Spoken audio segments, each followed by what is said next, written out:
그때 제자가 더 많아졌는데 헬라파 유대인들이 자기들의 과부들이 매일의 구제에 빠짐으로 히브리파 사람을 원망하니 12사도가 모든 사를 불러 이르되 우리가 하나님 말씀을 제쳐놓고 접대를 찾는 것이 마땅하지 아니하니 형제들아 너희 가운데 성령과 지혜가 충만하여 칭찬하는 사람을 일곱을 택하라.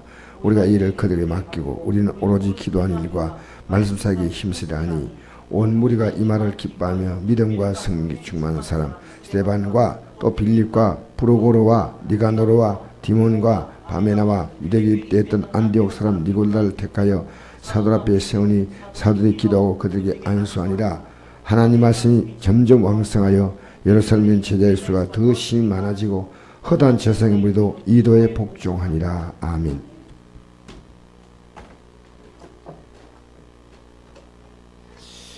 성경을 보면은 성경은 우리에게 굉장히 중요한 진리를 줍니다. 저는 창세기를 잘 읽는데 창세기 읽으면서 마태복음, 마가복음, 누가복음, 요한복음에 기록된 모든 말씀들이요 창세기 속에 다 있더라고요. 이 초대 교회가 교회를 세울 때 이 교회를 무너뜨리는 가장 중요한 요소가 뭐냐, 이것을 그들이 알았습니다. 여러분, 교회는요 무엇이 들어오면 교회가 망하는 자, 마귀가 그것만 집어넣으면 망하는 게 있습니다. 우리는 그걸 몰라요.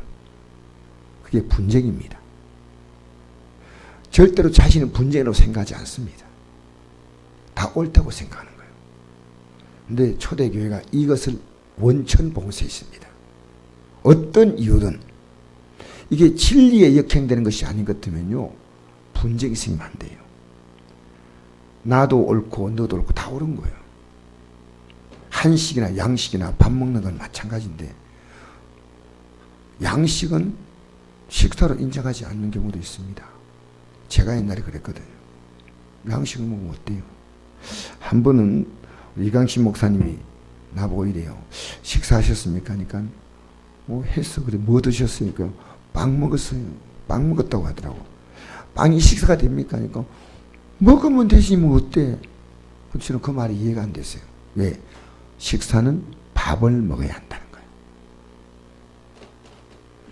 여러분, 오늘 초대 교회를 무너뜨릴 수 있는 비장의 무기를 막이납니다. 그게 분쟁을 일으키는 거예요. 그때 제자가 더 많아졌는데 이제 교회가 제자가 많아지잖아요. 헬라파 유대인들이 자기들의 과부들이 매일 그 구제에 빠짐으로 히브리서 사람을 원망한대. 당시에 교회 안에는 구제하는 빈민 사업을 했습니다. 사장에 보니까 그게 이런 내용이 나오죠. 36절에 구브로에서 난 네이족 사람이 있으니 이름은 요셉이라. 사도들이 일컬어 바나바라. 번역하면 유료의 아들이라 하니 그가 밭이 있음에 팔아 그 값을 가지고 사도들 앞에 두니라. 은혜 받고 나서 자기들의 소유를 가지고 교회에 왔어요. 왜 그런지 아십니까? 그 당시에 교회를 나오면 예수를 믿으면 유대 공동체에서 쫓겨납니다. 저들의 생존이 힘듭니다. 일터에서 쫓겨나고 지역사회에서 쫓겨나는 거예요. 그래서 성령 받고 은혜 받는 사람들이요 자기들의 소유를 가져와서 교회에다 맡겨가지고 그것 가지고 구제를 하는 거예요. 그것도 어떻게 해요? 매일 구제를 한다는 거예요. 매일 끼니를 먹을 수가 없어요. 일감에 일자리 일을 안 시켜줘요. 그렇게 기독교를 믿는다는 것은 지금은 우리가 뭐 자유롭게 믿지만 유대 당시에 기독교를 믿는 것은요 생존권을 박탈당하는 거예요. 얼마나 위험한 시대.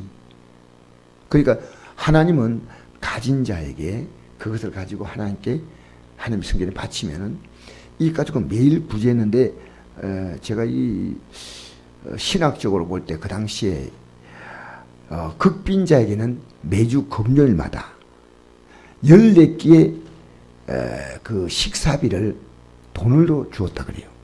그 지역에 사는 가난한 사람. 그렇게 하루에 2끼 먹는 거죠. 14끼. 그 다음엔 지나가던 낯선 빈민들, 방랑하는 빈민들에게는 그들이 가져온 그릇에다가 음식을 담아주는 구제가 있었습니다. 근데 지금은 그런 구제가 아니고요.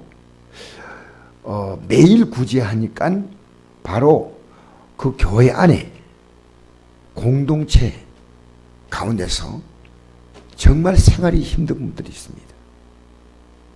그런데 그 부류가 크게 2부류입니다. 헬라파 유대인과 히브리파 사람.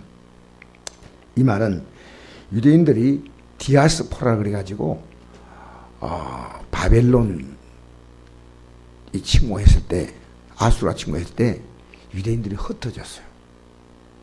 흩어져서 그래서 그곳에 사는 유대인들을 가리켜서 우리는 해외 동포 이렇게 하지 않습니까? 그 당시에 유대인들을 디아스포라 유대인들이라 이렇게 말합니다. 흩어진 유대인들 이렇게 표현하죠. 그런데 이 헬라파 유대인들은 헬라어를 많이 쓰죠. 그렇게 좀 문화가 자유롭습니다. 개방적입니다. 상당히 수용적이고, 히브리파 사람들은 굉장히 유대율법에 의해서 굉장히 좀 딱딱합니다. 그래서 나름대로의 그룹을 형성한 거예요. 그래서 헬라파는 헬라 말 잘하는 사람, 물론 히브리파 사람들은 헬라어를 조금은 했겠죠. 그러나 히브리파 사람들은 주로 히브리어를 사용했습니다. 그런데 헬라파 유대인들이 교회 주류가 아니에요. 히브리파 사람들이 그 교회 주류고, 헬라파 사람들은 이제 은혜 받고 각지에서 예루살렘에 하나님의 은혜가 있다니까 모여든 사람들이고, 그러니까 사람들이 끼리끼리 모이는 거예요. 뭐야? 서울에 가면 그런 교회가 있다 이게. 전라도 사람들이 가는 교회가 있고, 갱상도 사람들이 가는 교회가 있다 그래요. 제가 이 얘기 듣기는 소강석 목사님 교회는요, 전라도 출신들이 그렇게 많이 모인대요.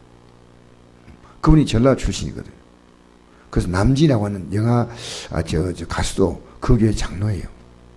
어쨌든 이렇게 끼리끼리 모이는데, 그러다 보니까 교회 주류 세력이 히브리파 사람들이니까 히브리파 사람들이 더 많이 가져가는 거예요. 그래서 원망했습니다. 여러분, 원망은 불평의 소리가 나오기 시작하는 겁니다. 요게 좀 심해지면요, 분쟁이 생기고, 분쟁이 심해지면요, 싸우고, 그 다음에 헤어지는 거예요. 이게요, 영적인 일에는요, 원망이 생기면 원망이 모든 것의 시작이에요. 내 마음에 안 들어요. 남의 밥에 콩이 크게 보인다고. 아마 그들이 그렇게 차별 두지 않았지만 조금 차별이 엄청난 차별로 보일 수 있다는 거예요. 엄청난 차별. 기분 나빠. 그래서 서로 원망이 시작하는 거예요. 여러분, 공동체는요, 어떤 이유든 원망이 생기면 안 됩니다. 믿음이 큰 자는 믿음이 연약한 자를 품어줘야 됩니다.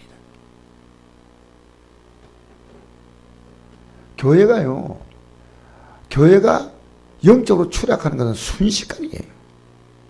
원망 생기고 분쟁 생기면요, 교회 떠나요. 특별한 사람이 있나요? 여러분, 인격적으로 흠이 없는 사람이 교회 나오나요? 믿을수록 내 인격이 부족함을 느끼고, 그래도 하나님이 은혜로 나 같은 걸 구원시켜 주신 것이 감지덕지 않은 것.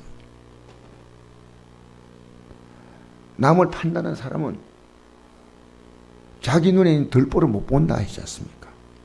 어쨌든 이 문제가 딱 생기자 결국 어떻게 했냐면, 12 사도가 모든 죄를 불러 이르되 우리가 하나님 말씀을 제쳐놓고 접대를 일삼는 것이 마땅하지 아니하다. 여러분, 사람은 모든 걸 다 못합니다. 지금 주의 종들이 이 일을 다 하다 보니까요, 세세한 부분에 일을 미치지 못하는데, 이 일을 할 수 있는 사람들이 교회 안에 있지 않습니까? 오히려 제 사도들보다도 능력이 있는 분들이 더 많아요. 근데 사도들은 뭡니까? 말씀 중요한 거예요. 형제들아, 너희 가운데 성령과 지혜가 충만하여 칭찬받는 사람 7을 택하라. 우리가 이 일을 그들에게 맡기고 우리는 오로지 기도하는 일과 말씀 사역에 힘쓰리라. 여러분, 개척교회가 아니면요, 목사와 사모가요, 교회 일에 나서면 안 돼요. 개척교회가 아니면, 개척교회는 아무도 일꾼이 없잖아요. 좀 부족하면 부족한 대로 그럼 그들이 또 움직입니다. 마음에 안 들 수 있겠죠. 근데 그거 여러분, 애들은요 밥을 흘리면서 수지하는 것을 배웁니다. 그렇잖아요. 마음에 안 들으면 내가 한다고 다 마음에 맞나요? 그러니까 이 제자들이요 기도하는 가운데 이 올바른 판단한 거죠. 우리의 일은 이거죠. 그리고 이 성령과 지혜가 충만하여서 칭찬을 현대 듣는 사람 7을 택하는 겁니다. 지혜는 뭐냐? 여러분, 이건 성령의 지혜를 말한 게 아니고요, 이 지혜는 일을 처리하는 능력입니다. 우리가 살아가면서요, 세상 살아가는 삶의 정상적인 판단을 갖고 있는 사람이어야 됩니다. 은혜 받다고 아니고 일 처리를 가만히 보면 하는 것이 굉장히 지혜롭게 하고, 직장생활에도 그렇고 가정생활도 그렇고 이 사람이 무난히 할 수 있는 게 이게 지혜입니다. 지혜는 영적인 부분이 아니에요. 살아가는 삶의 보편적인 상식이에요. 우리 교회 일도 어떤 사람이 지도가 되다 보면요, 상식을 무시한 막 행동을 할 때가 있어요. 그러니까 그건 교회에서 잘못 세운 거예요.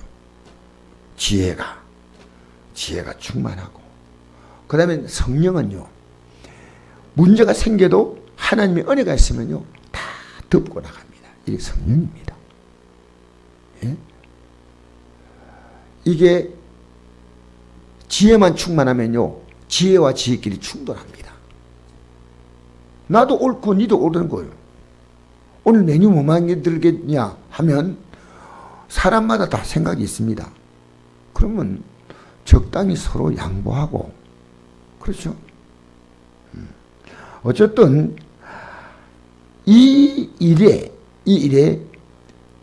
분리를 시켰습니다. 분리. 여러분, 하나님의 교회에서 한 사람이 모든 걸 하면요 문제가 생깁니다.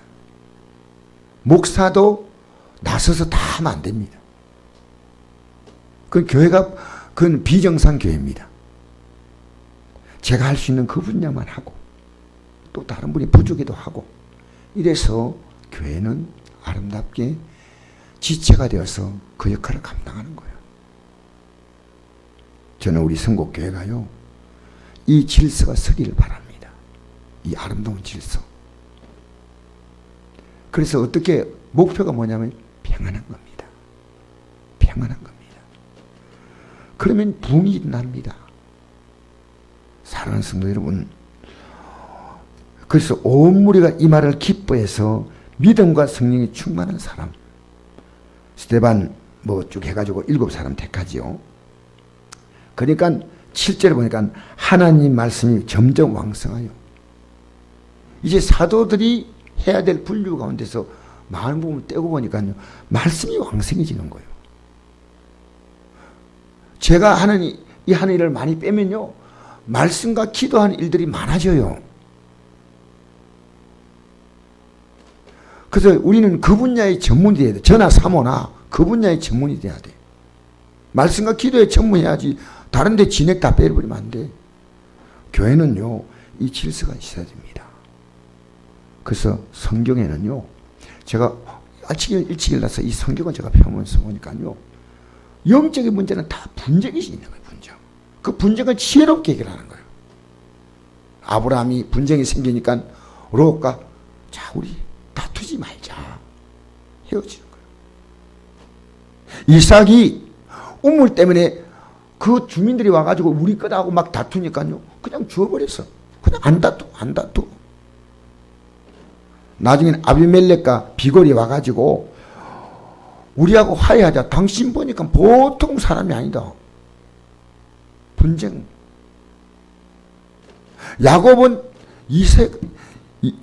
에서와 분쟁합니다. 평생 그 자녀들에게도 그 분쟁이 씨앗을 물려준 겁니다. 교회는요, 분쟁이 없어야 됩니다.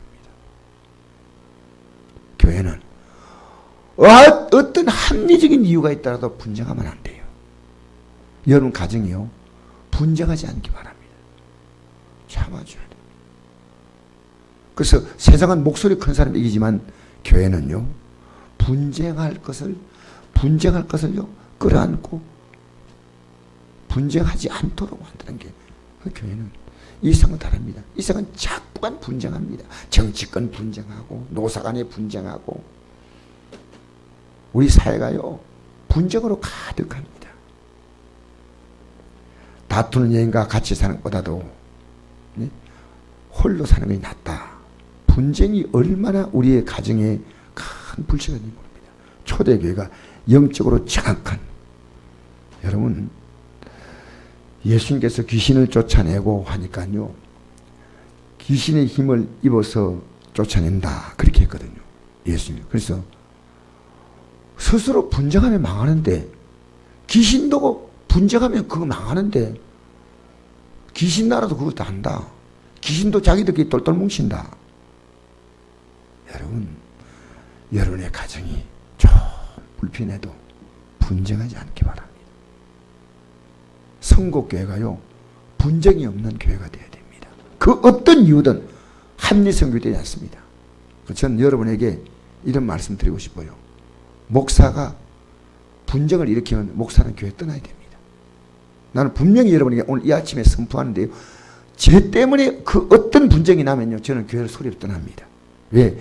제가 이것은 오래전에 결심했습니다. 여러분 저하고 분쟁한 사람 있나요? 저는 개척할 때 어떤 분이 술을 먹고 와서 저희한테 막 행패를 부리더라고. 우리 교회 교인인데 목사님이 교회 돈을 마음대로 산다는 얘기 들었습니다 하고 막 와가지고. 근데 제가 그때 막 화를 팍 냈어요. 이게 뭐 하는 짓이냐고. 그러고 난 다음에 그분이 교회 안 나와요. 그때부터 교회 끝났어요. 그때 제가 지금처럼 영적인 일이 있으면 아이고 성도님 마음이 뭔가 오해하고 있는데 하고 이 품어줬을 겁니다. 목사 앞에서 이게 뭐 하는 짓이냐고. 그때 제가 분쟁은요 저도 술 먹고 목사를 찾아온다는 것이 한 명도 아니에요. 여러 명이 찾아왔어요. 그러나 그것은 저는 이삭같이 아브라함같이 영적인 부분에서 성공하지 못한 부끄러운 것을 갖고 있습니다.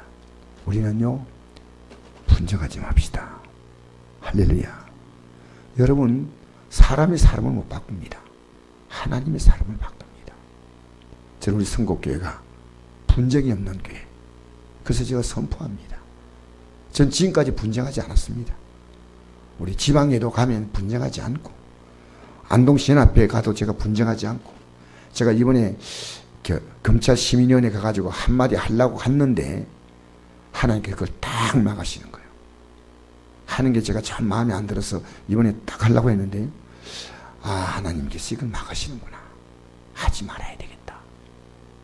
사람이 바꿉니까? 하나님이 바꿉니다. 남편, 자녀, 손자, 손녀, 우리는요 다투면 무조건 진 겁니다. 영적 세계는요. 지면서 우리는 온유함으로, 할렐루야. 여러분의 가정에 분쟁이 그 어떤 이유든 분명히 합리적인 이유입니다. 틀린 거 가지고 분쟁하지 않습니다. 우리가 분쟁이 없으면 됩니다. 초대교회가 영적인 비장의 카드를 발견한 거예요. 그래서 초대교회가 순식간에 이것이 안정을 이룬 거예요. 그래서 교회가 엄청 힘 없고 핍박이 와도 그 다음에 스데반 같은 사람은 나가서 복음을 전하다가 순교당하지 않습니까? 여러분 오늘 우리가 이 아침에 기도하면서 우리 안에는 분쟁의 불씨를 언제나 많이 갖추어요. 분쟁하지 맙시다. 가정에서 할렐루야. 여러분 살아가는 곳에 그 어떤 것들도 분쟁하지 마세요. 저는 저에게 오늘 얘기하는 거, 아침에 일찍 일어나서 교회가 평안한 교회를 세우도록 하라. 여러분 이 땅에 살면서 여러분 때문에 평안하기를 바랍니다. 마태복음 5장 9절에 이런 말씀이 있습니다. 화평케 한 자는 복이 있나니 그들이 하나님의 아들의 일컬음을 받을 것이며. 할렐루야. 할렐루야. 그것이 바로 10절에 을을 위해서 예수님 때문에 핍박받는 그 축복 바로 앞에 있습니다. 이 아침에도 여러분 가는 곳마다 이 하루가 평안하기를 주의 이름으로 축복합니다. 좋으신 아버지 감사합니다. 이 하루가